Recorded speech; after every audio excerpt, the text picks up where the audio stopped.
আর এদিকে দেখতে না দেখতে সুবলও বাড়ি ফিরল। বোন, যা চাল ডাল এনে দিয়েছি, রান্নাটা করে নে, অনেক বেলা হয়ে যাচ্ছে। এই আমি যাচ্ছি, তোমরা বসবে, কেউ কিন্তু মন খারাপ করবে না, আমি এক্ষুনি যাচ্ছি, চালে ডালে বসিয়ে খিচুড়ি রান্না করে আনছি।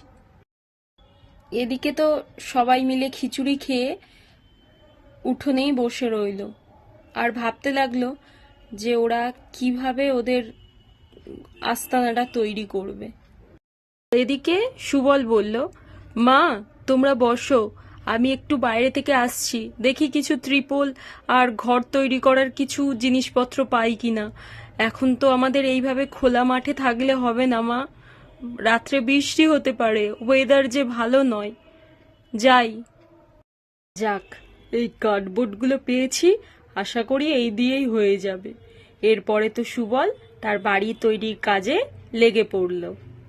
এদিকে দেখতে না দেখতেই সুবল ওর ঝুপড়ি তৈরি করে নিল। যাক, ঝুপড়িটা তো তৈরি করতে পেরেছি, মাথা গোজার ঠাঁইটা তো হয়ে যাবে। বলি, ও বাপ, আমরা এতে থাকবো বাপ? ঠিক আছে রে, ভগবান যে আমাদের আর কত পরীক্ষা নেবে কে জানে। চলে এসো বৌমা, আজ থেকে এটাই আমাদের ঠিকানা।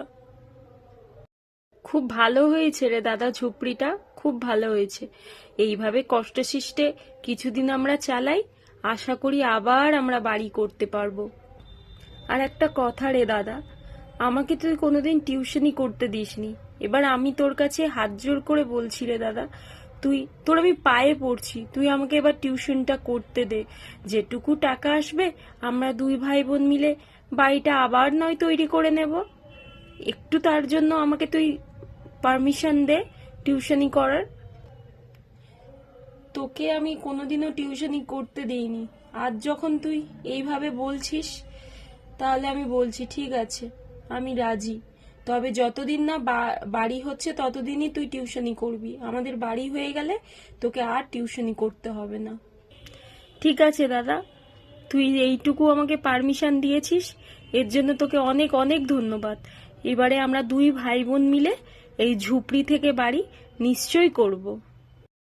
তো বন্ধুরা, তোমরা দেখতে পেলে অলিদের বাড়িঘরদোর ভেঙে যাওয়ায় সুবল একটা ঝুপড়ি তৈরি করেছে। তো এরা কিভাবে ওরা কষ্ট করে এখানে থাকবে দেখা যাক। আর এরপরে আরো ভালো ভালো ভিডিও আসতে চলেছে। তো আমার চ্যানেলটা ভালো লাগলে লাইক করো, শেয়ার করো, কমেন্ট করো আর দেখতে থেকো ছোট্ট অলির গল্প। তো আজকের মতো টাটা, সবাই ভালো থেকো।